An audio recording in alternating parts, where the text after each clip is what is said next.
नमस्ते दोस्तों, मिथिलांचल एक्सप्रेस के चैनल पे आप सभी का स्वागत है।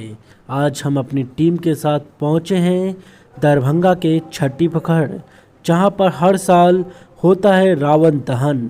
आप जो यह दृश्य देख रहे हैं, यह है दरभंगा के छठी पोखर का दृश्य, जहां पर सुबह के 11 बजे का यह दृश्य है। आप देख सकते हैं किस तरीके से लोगों की भीड़ मिलकर यहाँ पर लंका की तैयारी कर रहे हैं, लंका तैयार कर रहे हैं और रावण को खड़ा करने की प्रयास में लगे हुए हैं।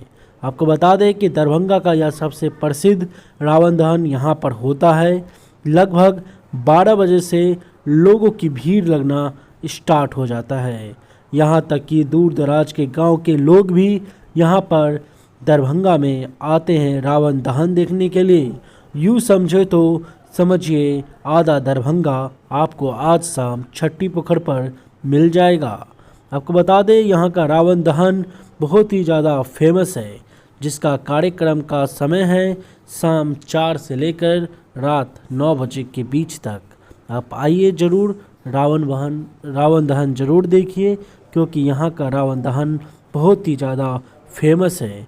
जब आप छठी पोखर पहुँचेंगे तो आपको यहाँ पर की भीड़ को देखकर आप भली भांति समझ सकते हैं कि किस तरीके की यहाँ पर रावण दहन होता है और कितने लोगों की भीड़ लगी रहती है।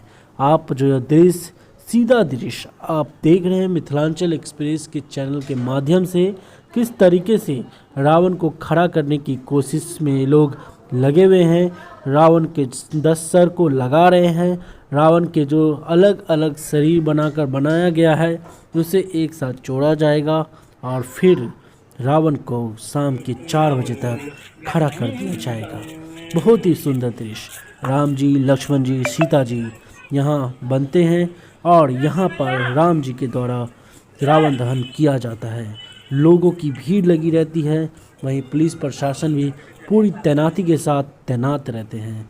अब जब भी रावण दहन छठी पोखर पर देखने आए होंगे तो आप भली भांति मेरी बातों को समझ सकते हैं कि वाकई में दरभंगा का छठी पोखर का रावण दहन कितना फेमस है और कितने अच्छे ढंग से यहाँ पर रावण दहन होता है। बिल्कुल आप जरूर आएँ दरभंगा के छठी पोखर का रावण दहन देखने।